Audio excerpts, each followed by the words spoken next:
नमस्कार, आपका शिक्षा के क्षेत्र में आपका हार्दिक स्वागत है। भारत देश में दो बड़े बदलाव हुए हैं, एक शक्ति की दृष्टि से और एक शिक्षा की दृष्टि से।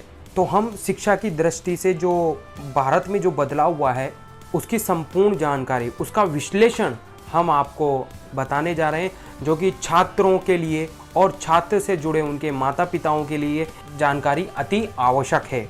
भारत में 34 वर्षों के बाद नई शिक्षा नीति की घोषणा की गई है।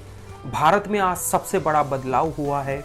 कहा गया है, देश में कोई बड़ा बदलाव करना हो तो सबसे पहले उसकी शिक्षा नीति को बदलना चाहिए। आज जिसकी शुरुआत हो चुकी है, भारत सरकार के मानव संसाधन विकास मंत्रालय ने आज नई शिक्षा नीति की घोषणा की है। इस बदलाव से छात्रों और छात्राओं के माता पिता में क्या बदलाव आएगा। अब तक भारत की शिक्षा 10+2 पर आधारित थी, लेकिन अब इसे 5+3+3+4 के फॉर्मेट में बदल दिया गया है। इसके तहत स्कूलों के पहले 5 वर्ष की पढ़ाई फाउंडेशन स्टेज मानी जाएगी, यानी इसमें छात्रों के लिए मजबूत नींव तैयार की जाएगी। जो ये छात्र के जो प्रथम 5 वर्ष होंगे, जिनको फाउंडेशन स्टेज माना गया है, ये छात्रों के लिए एक मजबूत नींव तैयार हो पाएगी। इसका पाठ्यक्रम NCERT द्वारा तैयार किया जाएगा। इसमें प्री प्राइमरी के 3 वर्ष और पहली दूसरी के एक वर्ष शामिल किए गए हैं। तो pre primary, nursery, HKG, LKG और पहली और दूसरी कक्षा अर्थात यानी कि 5 वर्ष हो चुके हैं। इसमें 3 वर्ष इनके प्राइमरी के, प्री प्राइमरी के और पहली और दूसरी कक्षा का एक वर्ष होगा, अर्थात यानी प्री प्राइमरी के 3 साल और पहली दूसरी के 2 साल, तो आपके 5 साल हो जाते हैं। इसके तहत बच्चों को खेल कूद और अन्य गतिविधियों के जरिए पढ़ाई कराई जाएगी। इन छात्रों के लिए किताबों का वजन कम हो गया। ये छोटे बच्चे किस्मत वाले होंगे जो अब स्कूल जाएंगे। इसके बाद कक्षा 3 से 5 तक की पढ़ाई के दौरान छात्रों को भविष्य के लिए तैयार किया जाएगा।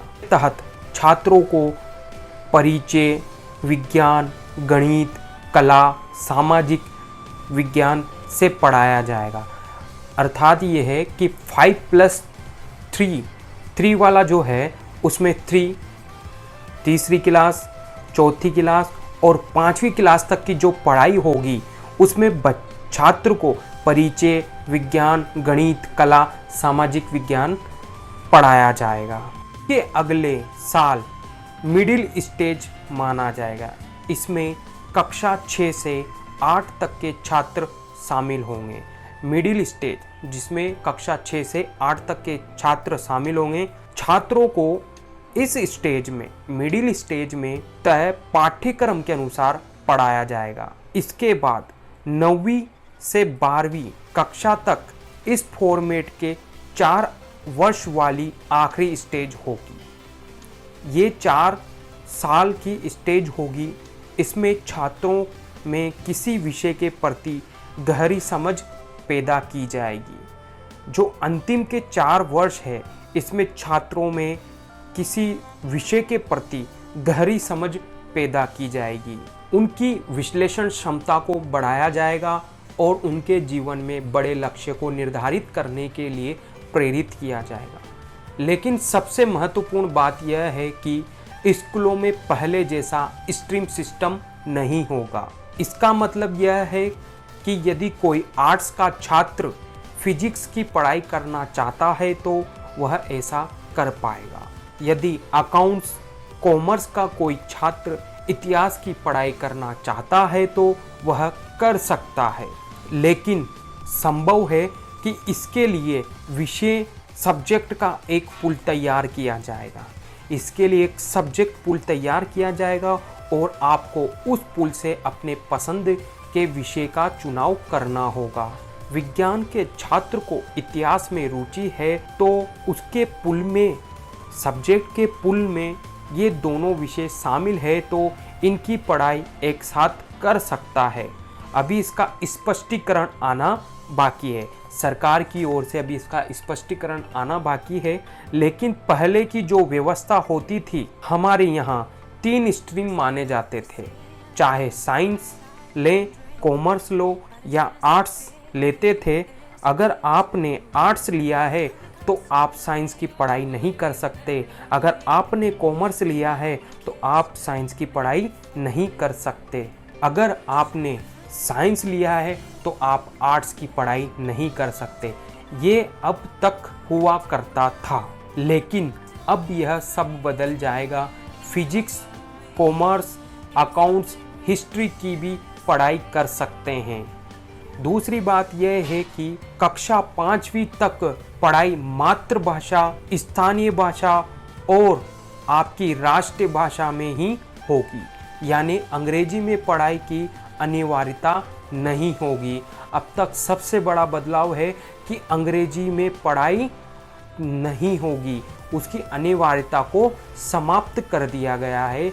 यह बहुत बड़ा बदलाव है। यदि आप मातृभाषा और स्थानीय भाषा, राष्ट्रभाषा में पढ़ाई कर पाएंगे, उदाहरण के लिए आप अपने बच्चे को कक्षा 5 तक संस्कृत, मराठी, पंजाबी, गुजराती भाषा में पढ़ाना चाहते हैं तो ऐसा कर पाओगे और अंग्रेजी एक विषय के तौर पर आपको पढ़ाई जाएगी। स्कूलों का जबरदस्ती अंग्रेजीकरण जोर समाप्त हो जाएगा। 6ठी कक्षा में पहुंचने के बाद छात्रों को कंप्यूटर कोडिंग सीखने का मौका मिलेगा। अब भारत के छात्र चीन जैसे देश की तर्ज पर छोटी उम्र में ही सॉफ्टवेयर और मोबाइल एप्लीकेशन बनाने की तकनीक सीख पाएंगे और कक्षा 6 से छात्रों को इंटर्नशिप का मौका मिलेगा। किसी छात्र की किसी खास विषय में रुचि है, किसी सब्जेक्ट में रुचि है और वह उसका प्रैक्टिकल नॉलेज हासिल करना चाहता है तो वह इस विषय से जुड़ी इंटर्नशिप कर सकता है। उदाहरण के लिए आपके बच्चे को पेंटिंग अच्छा लगता है तो आपका बच्चा पेंटर के पास इंटर्नशिप के लिए जा सकता है। अगर आपके बच्चे को सॉफ्टवेयर में रुचि है तो अपने स्कूल के दौरान ही वह किसी सॉफ्टवेयर कंपनी में इंटर्नशिप कर सकता है। 9वीं कक्षा से 12वीं कक्षा तक की परीक्षाएं सेमेस्टर सिस्टम के आधार पर होगी।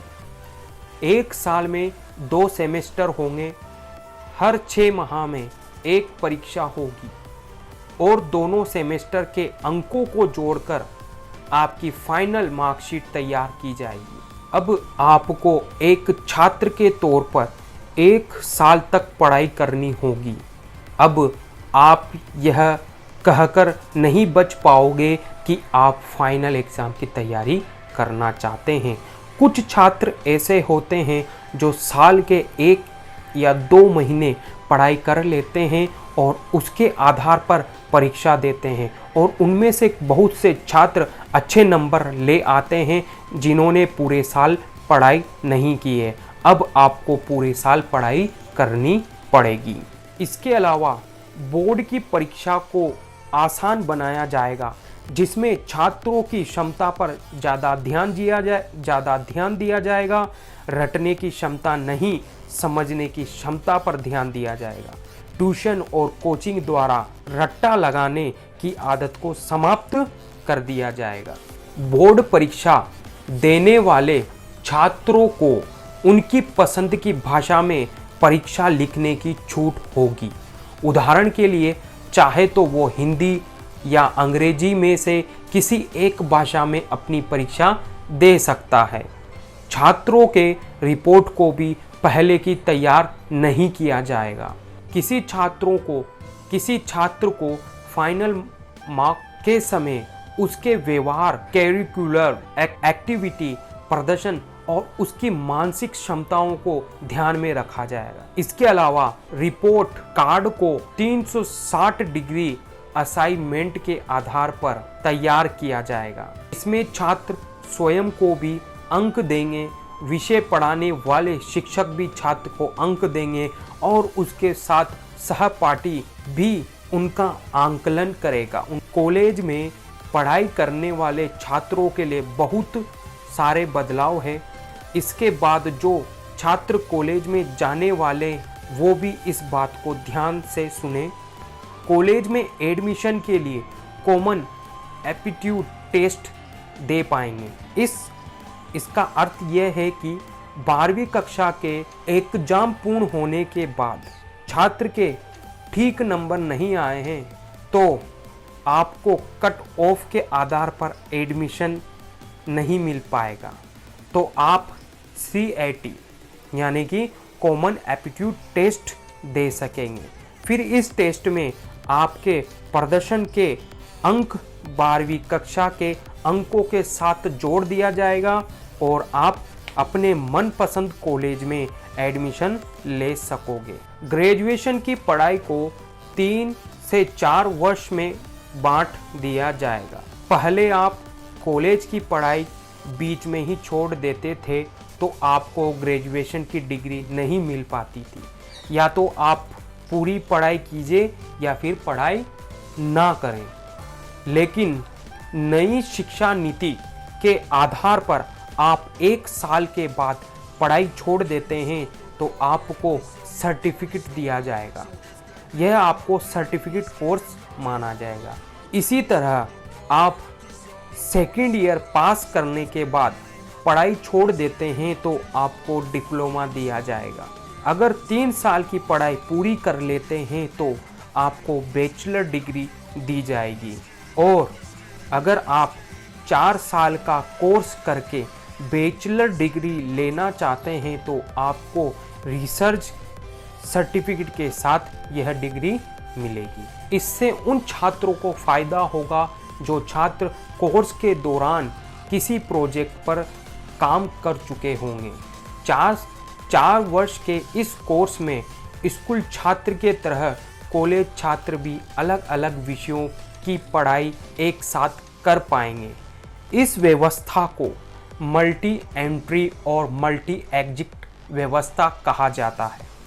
इसमें छात्र को पढ़ाई करने में आसानी होगी और छोड़ने में भी आसानी होगी, इसीलिए इसे मल्टी एंट्री और मल्टी एग्जिट कहा गया है। इसके अलावा एक एकेडमिक बैंक क्रेडिट बनाया जाएगा जिसमें आपको एक से ज़्यादा कोर्स एक साथ करना चाहते हैं तो आप ऐसा कर पाएंगे और जिस कोर्स को आप जहां तक कंप्लीट करेंगे उसके अंक इस क्रेडिट में जमा हो जाएंगे और फिर जब आप फाइनल डिग्री के लिए कोई कोर्स करेंगे तो उस क्रेडिट को इसमें जोड़ दिया जाएगा। यह पूरी व्यवस्था डिजिटल अर्थात ऑनलाइन होगी। मानव संसाधन विकास मंत्रालय रमेश पोखरियाल ने शिक्षा नीति पर क्या कहा है ये आपको पूरी दुनिया में शायद इससे बड़ा परामर्श विचार विमर्श कभी नहीं हुआ होगा। इतना बड़ा नवाचार ये दुनिया के लिए एक उदाहरण है। जब किसी नीति पर देश के कोने कोने से अभिभावकों से, छात्रों से, अध्यापकों से, विशेषज्ञों से, शिक्षाविदों से, राजनीतिज्ञों से, जनप्रतिनिधियों से और यहाँ तक कि 1,25,000 ग्राम समितियों से विचार विमर्श किया गया हो।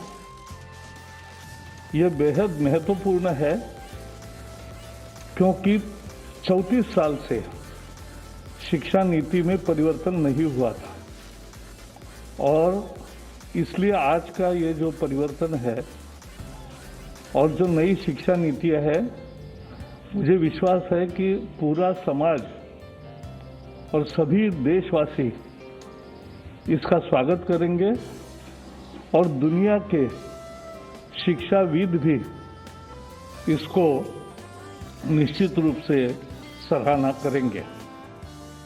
आज की व्यवस्था में यदि 4 साल इंजीनियरिंग पढ़ने के बाद या 6 सेमेस्टर पढ़ने के बाद किसी कारणवश मैं आगे नहीं पढ़ सकता हूं, तो मेरे पास कोई उपाय नहीं है, मैं आउट ऑफ द सिस्टम हो जाता हूं। Multiple entry and exit system में ये रहेगा कि 1 साल के बाद सर्टिफिकेट, 2 साल के बाद डिप्लोमा, 3 या 4 साल के बाद डिग्री, यानी और multiple entry through academic bank of credit, जो नीचे बुलेट है कि मेरे जो क्रेडिट फर्स्ट ईयर के हैं, सेकेंड ईयर के हैं, जैसे बैंक के सेविंग अकाउंट होते हैं वैसे ही एकेडमिक क्रेडिट में डिजी लॉकर के माध्यम से हमारे वहाँ पर क्रेडिट रहेंगे। So that in the third year if I want to take a sabbatical for a year, or I want to take a break for any reason, family condition or otherwise for some time, and I return after a fixed period, within a fixed period of which will be prescribed by the new Higher Education Commission. If I come back to the education system, I will not be asked to repeat the first and second year. My credits are already there in the academic credit bank. I will utilize those credits for my further education. आप सब जानते हैं कि अभी 10+2 structure है, जिसमें जो पहले 10 वर्ष हैं उनका एक तरह से फेज वाइज करिकुलम होता है। फिर सडनली जब आप सेकेंडरी में जाते हैं, +2 में जाते हैं, तो सब्जेक्ट जो है स्पेशलाइजेशन होने लगती है। यहाँ पर जो हम सिस्टम लेकर के आए हैं वो 15 वर्ष का जो आप देख रहे हैं 5+3+3+4, उसमें 3 वर्ष तो पूर्व प्राथमिक हैं। उसी तरह जो +4 लिखा है वो 9th to 12th है। इसमें भी जैसा कि सर कह रहे थे, जैसा हायर एजुकेशन में है, कोई स्ट्रीम्स नहीं है, मल्टी डिसिप्लिनरी होगा। अगर बच्चा फिजिक्स के साथ, जैसा सर ने कहा, फैशन स्टडीज़ लेना चाहे, बेकरी कन्फेक्शनरी कुछ पढ़ना चाहे केमिस्ट्री के साथ, it will be permitted. School, उच्च शिक्षा संस्थानों, विश्वविद्यालयों में संस्कृत को बढ़ावा दिया जाएगा। संस्कृत के विश्वविद्यालयों में कई विषय संस्कृत के पढ़ाए जाएंगे। IIT की परीक्षा में भी जोर दिया जाएगा और उच्च शिक्षा संस्थानों में आर्ट्स, ह्यूमैनिटीज़ विषय भी पढ़ाए जाएंगे। इसमें आर्ट्स, ह्यूमैनिटीज़ के छात्र विज्ञान की जानकारी ले पाएंगे और उसे दूसरे क्षेत्रों में अपनी स्किल को बेहतर कर पाएंगे। कुल मिलाकर देश की व्यवस्था ऐसी होगी कि छात्र व्यवहारिक ज्ञान हासिल करके देश के लिए बड़े बड़े आविष्कार कर पाएंगे। संगीत, कला, साहित्य को देश के हर कॉलेज में पढ़ाया जाएगा। माता पिता और छात्रों के लिए एक महत्वपूर्ण जानकारी और है, जो स्कूल और कॉलेज की फीस को लेकर हमेशा चिंता में रहते हैं। इसके तहत नए नियम निर्धारित किए जाएंगे और स्कूल कॉलेज निश्चित फीस से ज़्यादा फीस नहीं ले पाएंगे। आप यह सोच रहे होंगे कि नई शिक्षा नीति कब से लागू होगी। आपको बता देते हैं कि जो बिल तैयार किया गया है, जिसका नाम नेशनल हायर एजुकेशन बिल है, इस बिल को कैबिनेट ने मंजूरी दे दी है। अब बिल को संसद में पेश किया जाएगा और इसके बाद यह कानून की शक्ल ले लेगा और फिर राज्य सरकार इसे अपने स्तर पर कानून बनाकर लागू करेगी। इस शिक्षा नीति के साथ मानव विकास मंत्रालय का नाम अब बदल दिया जाएगा। अब इसका नाम हो जाएगा शिक्षा मंत्रालय, जो कि बहुत ही सरल है। इस शिक्षा नीति में बदलाव के लिए 2 लाख लोगों की राय ली गई है। यह नीति 2021-22 में लागू हो जाएगी। या नया सुधार या अपडेट आएगा तो हम उसकी जानकारी आपको ज़रूर देंगे, क्योंकि ये देश का भविष्य बढ़ा देने वाली खबर है। जय हिंद, जय भारत।